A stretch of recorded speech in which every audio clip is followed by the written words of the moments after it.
Di sini kami mengambil tema tentang mitigasi bencana banjir di Kota Semarang. Di sini akar permasalahan bermaksud tentang alasan mengapa Kota Semarang menjadi daerah rentan banjir. Yang pertama, penurunan ketinggian permukaan tanah. Yang kedua, tingginya volume air pasang di Laut Jawa. Yang ketiga, ketinggian air laut yang semakin meningkat akibat pemanasan global. Yang keempat, sistem drainase yang kurang baik. Yang kelima, perubahan guna lahan ruang terbuka menjadi lahan terbangun. Yang kelima, rendahnya kesadaran masyarakat dalam menjaga lingkungan. Dan yang terakhir, kurangnya pengetahuan masyarakat terkait mitigasi bencana banjir. Lalu selanjutnya adalah dampak yang timbul. Banjir di Semarang ini menimbulkan berbagai dampak serius yang mempengaruhi kehidupan masyarakat. Pertama adalah kerusakan infrastruktur dan fasilitas umum. Artinya, banjir merusak jalan, jembatan, saluran air, dan fasilitas publik seperti sekolah dan rumah sakit. Akhirnya ini adalah mengganggu aksesibilitas dan pelayanan kepada warga dan umum. Kedua, adanya penurunan kualitas lingkungan. Air banjir ini sering membawa sampah dan limbah, mencemari air bersih, lingkungan sekitar, serta meningkatkan risiko penyakit. Selanjutnya adalah kerugian material, seperti kerusakan rumah dan aset pribadi. Rumah-rumah warga, peralatan rumah tangga, hingga kendaraan seringkali rusak parah akibat banjir yang terjadi di suatu daerah, tidak terkecuali di Semarang ini. Lalu, ada penurunan aktivitas ekonomi. Banjir ini adalah memaksakan banyak usaha kecil hingga besar untuk tutup sementara, menyebabkan penurunan pendapat masyarakat dan ekonomi daerah. Dan yang terakhir, kecemasan terutama bagi masyarakat yang terdampak. Ketidakpastian, kehilangan, dan trauma banjir seringkali menimbulkan tekanan psikologis bagi warga yang terdampak. Ada langkah yang dapat kita ambil. Yang pertama ada pembentukan kelurahan siaga bencana dan kelurahan tangguh bencana. Yang kedua ada pembuatan sistem peringatan dini. Yang ketiga ada peningkatan daya tanggap dan respon terhadap banjir. Yang keempat ada pemberian logistik dan bantuan. Yang kelima ada upaya rehabilitasi dan konstruksi. Dan yang keenam ada pembangunan pompa banjir. Beberapa kekurangan dalam penanganan banjir yang ada di Semarang, yaitu yang pertama, kurangnya perencanaan kontingensi. Banjir di Semarang seringkali menjadi bencana yang datang tanpa perencanaan matang. Banyak wilayah terdampak yang tidak memiliki perencanaan kontingensi, seperti peta jalur evakuasi, pusat logistik darurat, atau mekanisme respon cepat. Tanpa rencana ini, masyarakat kesulitan untuk bertindak saat banjir melanda, sehingga dampak kerugian menjadi semakin lebih besar.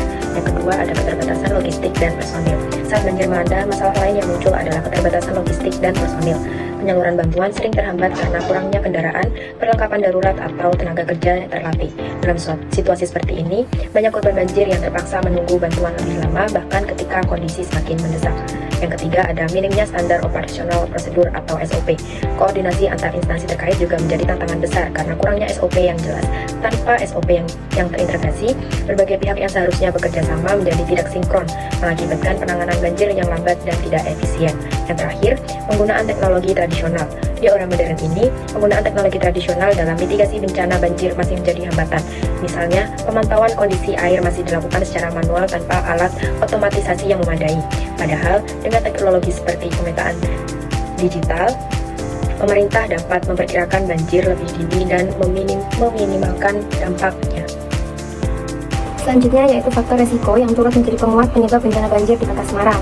Yang pertama yaitu kondisi geografis dan lingkungan di Kota Semarang.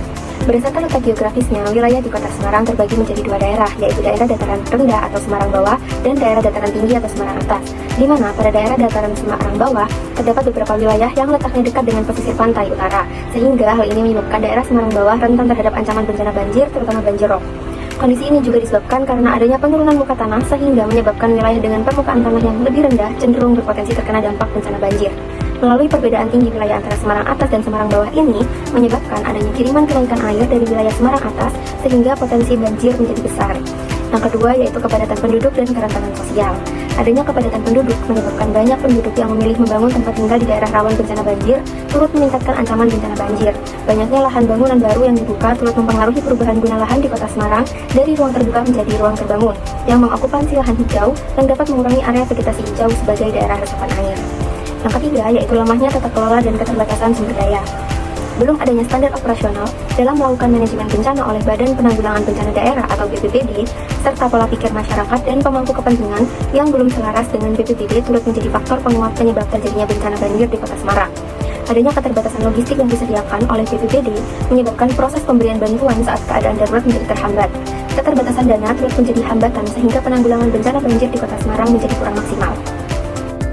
Selanjutnya yaitu membahas tentang rekomendasi ataupun saran untuk kebijakan kedepannya, yaitu yang pertama menerapkan pedoman bangunan dan rawan banjir, terutama untuk pembangunan gedung tingkat tinggi di daerah rawan landasan guna meningkatkan ketahanan infrastruktur terhadap bencana.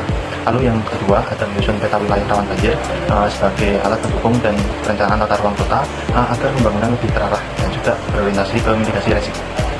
Lalu yang ketiga ada mengembangkan ruang terbuka biru dalam tata ruang kota sebagai area resapan air dan pengendalian aliran air hujan. Lalu yang keempat ada melakukan normalisasi pada sungai, khususnya pada aliran banjir kanal barat dan timur untuk memperlancar aliran air dan mengurangi resiko penyumbatan.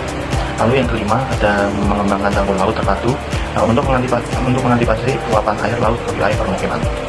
Yang keenam yaitu ada meningkatkan kualitas saluran drainase dan melakukan pemeliharaan rutin dan memperluas jaringan drainase di seluruh wilayah Kota Semarang. Lalu yang terakhir yaitu membentuk sistem peringatan dini di mana terintegrasi memanfaatkan teknologi seperti pemantauan CCTV, lalu ada antara hulu dan hilir untuk memberikan peringatan yang lebih cepat dan akurat kepada masyarakat.